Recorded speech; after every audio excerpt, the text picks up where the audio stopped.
ದೇಶದ ಹಲವು ಭಾಗಗಳಲ್ಲಿ ಬಿಸಿಗಾಳಿಯ ಪ್ರಭಾವ ಹೆಚ್ಚುತ್ತಿರುವುದರಿಂದ ಸೂಕ್ತ ಮುನ್ನೆಚ್ಚರಿಕೆ ಕೈಗೊಳ್ಳುವಂತೆ ಪ್ರಧಾನಿ ನರೇಂದ್ರ ಮೋದಿ ನಾಗರಿಕರಿಗೆ ಸಲಹೆ ನೀಡಿದ್ದಾರೆ. ಈ ಕುರಿತು ತಮ್ಮ ಸಾಮಾಜಿಕ ಜಾಲತಾಣದಲ್ಲಿ ಅವರು ಬಿಸಿಗಾಳಿಯಿಂದ ಆರೋಗ್ಯದ ಮೇಲಾಗುತ್ತಿರುವ ಸಮಸ್ಯೆಗಳ ಹಿನ್ನೆಲೆಯಲ್ಲಿ ಸಾಕಷ್ಟು ಪ್ರಮಾಣದ ನೀರು ಸೇವಿಸಬೇಕು, ದೇಹ ನಿರ್ಜಲೀಕರಣವಾಗದಂತೆ ನೋಡಿಕೊಳ್ಳಬೇಕು, ಮನೆಯಿಂದ ಹೊರಹೋಗುವಾಗ ನೀರನ್ನು ಜತೆಯಲ್ಲಿಟ್ಟುಕೊಳ್ಳಬೇಕು ಎಂದು ತಿಳಿಸಿದ್ದಾರೆ. ಇಂತಹ ತಾಪಮಾನದಲ್ಲಿ ಸಂವೇದನೆಯಿಂದ ವರ್ತಿಸಬೇಕು.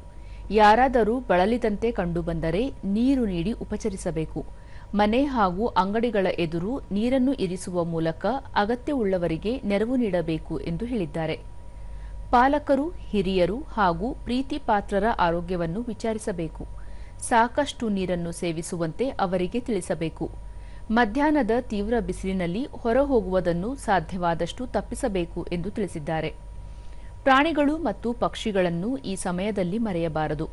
ಮನೆಯ ಹೊರಗೆ, ಬಾಲ್ಕನಿ, ಛಾವಣಿ, ಅಂಗಡಿಗಳು ಅಥವಾ ಕಚೇರಿಗಳ ಹೊರಗೆ ನೀರಿನಿಂದ ತುಂಬಿದ ಸಣ್ಣ ಪಾತ್ರೆಯನ್ನು ಇಡುವುದರಿಂದ ಬಾಯಾರಿದ ಪಕ್ಷಿಗಳ ಜೀವ ಉಳಿಸಲು ಸಾಧ್ಯ. ಬಿಸಿಗಾಳಿಯ ಕಷ್ಟದ ದಿನಗಳಲ್ಲಿ ಪರಸ್ಪರ ಸಂಪೂರ್ಣ ಸಂವೇದನೆ ಮತ್ತು ಸಹಾನುಭೂತಿಯಿಂದ ನೋಡಿಕೊಳ್ಳೋಣ ಎಂದು ಕರೆ ನೀಡಿದ್ದಾರೆ.